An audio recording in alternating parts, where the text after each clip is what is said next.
Bienvenue. Aujourd'hui, on se penche sur les dernières annonces de XAI. Oui, l'équipe d'Elon Musk. Ça concerne Grok 3 et puis un nouvel outil aussi, Deep Search. C'est ça. On a des extraits d'une présentation qu'ils ont faite. Alors, l'idée, c'est de comprendre un peu. Hmm. Ce qui change vraiment avec Grok 3. Exact. Ses performances, et puis ce que c'est que ce Deep Search. On essaye de saisir les points clés, quoi. D'accord. Et juste pour rappeler, la mission que XAI affiche, c'est comprendre l'univers. Rechercher la vérité, au maximum. C'est ambitieux. Très.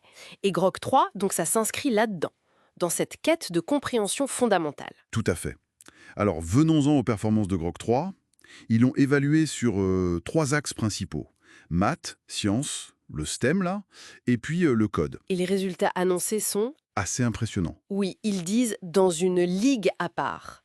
Ils donnent l'exemple de l'AM. Ah oui, l'American Invitational Mathematics Examination. C'est un concours de maths costaud pour les lycéens américains. Voilà, et même la version mini de Grok 3, elle serait déjà au niveau des gros concurrents actuels. C'est déjà pas mal. Et il y a eu aussi ce test à l'aveugle sur Chatbot Arena. Ah oui, j'ai vu passer ça. Une version précoce de Grok 3 aurait eu un score Elo, enfin un score agrégé, supérieur à 1400. Ce qui est énorme dans ce genre de classement relatif. Ça le mettrait numéro 1. Numéro 1, et apparemment ça continue de monter. Ce qui est intéressant, je trouve, c'est qu'ils insistent sur le fait que ça va au-delà de la simple mémorisation. Comment ça? Pour le prouver, ils ont testé Grok 3 sur l'examen AM de 2025. Celui qui venait juste d'avoir lieu. Exactement, des problèmes tout neufs, quoi.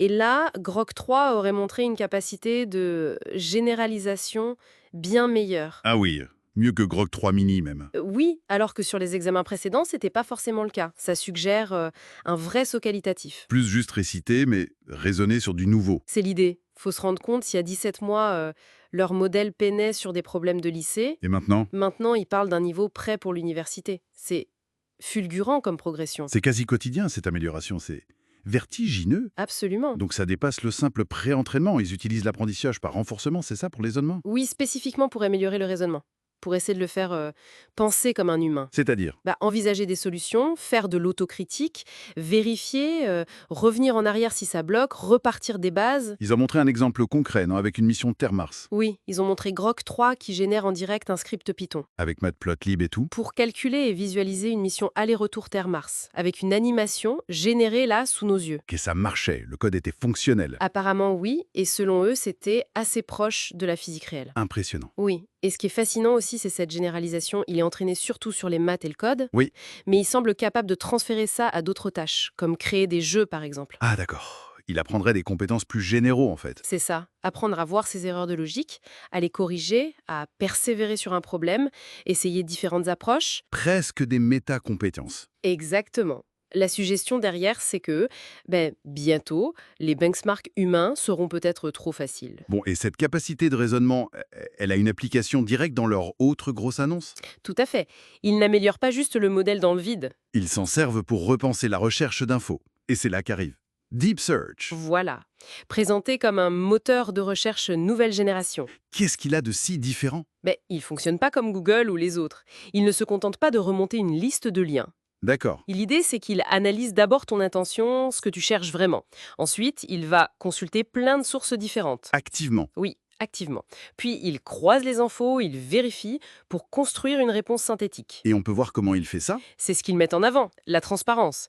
Tu peux suivre le raisonnement de Grok, voir les sources qu'il a regardées, comment il les a validées. Plus intelligent et plus dirigeable aussi, ils disent. On pourrait le limiter aux sources de X, par exemple. Oui, ce genre de choses, plus adaptable. Ils ont donné un exemple, je crois, avec Starship. Oui, trouver la date du prochain lancement de Starship. Et Deep Search aurait fait quoi? Il serait allé fouiller dans les documents publics de la FCC, La Federal Communications Commission américaine. voilà, pour trouver l'info pertinente dans les dépôts officiels. D'accord, l'objectif c'est clair, nous faire gagner des heures de recherche manuelle. Exactement. Et potentiellement fournir des réponses plus fiables, plus complètes que ce qu'on trouverait nous-mêmes. C'est un peu comme avoir une armée de stagiaires qui bossent pour toi en arrière-plan. C'est un peu l'image, oui. Une approche qui mise sur la profondeur d'analyse, la vérification. C'est une autre philosophie que la vitesse d'indexation brute. Tout à fait. Et pour l'utiliser, alors C'est dispo quand? Apparemment, le déploiement a commencé aujourd'hui, disait-il. Ah oui, déjà? Pour les abonnés Grok Plus sur X, donc le modèle Grok 3, Deep Search, le raisonnement avancé, c'est en cours de déploiement. D'accord, ça va vite. Très vite.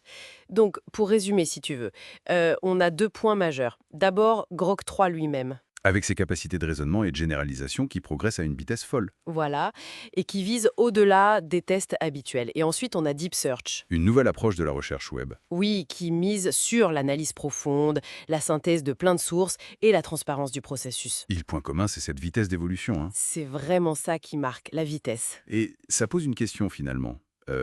Si un outil arrive vraiment à analyser, vérifier, synthétiser l'info à ce niveau-là, et si vite, Oui. comment ça pourrait changer pas seulement la recherche d'infos, mais notre façon même d'aborder des problèmes complexes, dans n'importe quel domaine? C'est une excellente question. Si les machines commencent à raisonner, à généraliser comme ça. Quelle est la prochaine étape? Où est-ce qu'on va avec ça?